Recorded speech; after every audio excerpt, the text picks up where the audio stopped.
ಈ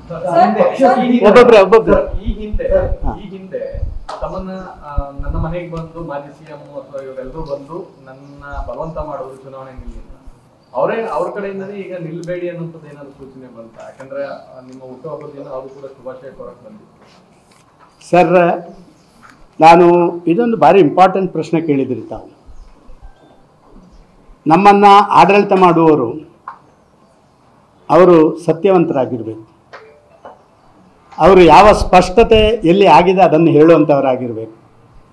ಅವರು ಸುಳ್ಳು ಹೇಳುವಂಥ ನಾಯಕರು ಭಾರತೀಯ ಜನತಾ ಪಾರ್ಟಿಗೆ ಆಗಬಾರ್ದು.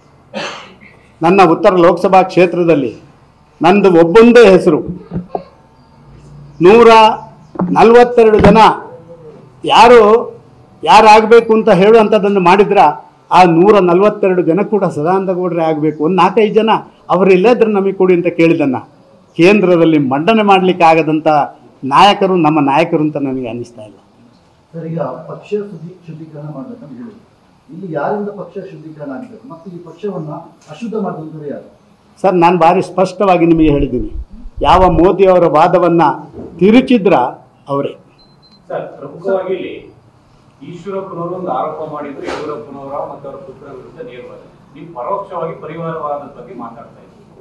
ನಿಮ್ಮ ರಾಜ್ಯ ನಾಯಕರಿಗೆ ಅನಿಸಿದ್ದು ಯಾಕೆ ಹೈಕಮಾಂಡ್ ನಾಯಕರಿಗೆ ಇನ್ನೂ ಕೂಡ ಅನಿಸ್ಲಿಲ್ಲ ಪರಿವಾರವಾದ? ಅದನ್ನ ಯಾಕೆ ತಡ್ಕೊಂಡಿದ್ದಾರೆ ಅಂತ? ಸರ್, ಹಲವಾರು ಸಂಗತಿಗಳನ್ನು ಅವ್ರು ಹೇಳಿದಾಗಲೇ ಎಲ್ರಿಗೂ ಅರ್ಥ ಆಗುವಂಥದ್ದು. ಈಶ್ವರಪ್ಪರು ಹೇಳಿದರು, ನಾನು ಕಳೆದ ಬಾರಿ ಹೇಳುವವರೆಗೆ ಅವರು ಅದನ್ನು ಅರ್ಥ ಮಾಡಿಕೊಂಡಿರಲಿಲ್ಲ. ಆದಷ್ಟು ಶೀಘ್ರ ಅಧ್ಯಕ್ಷ ಮತ್ತು ನಮ್ಮ ವಿರೋಧ ಪಕ್ಷದ ಈಗ ನಾನು ಹೇಳಿದ್ದೇನೆ, ಅರ್ಥ ಮಾಡಿಕೊಳ್ತಾರೆ.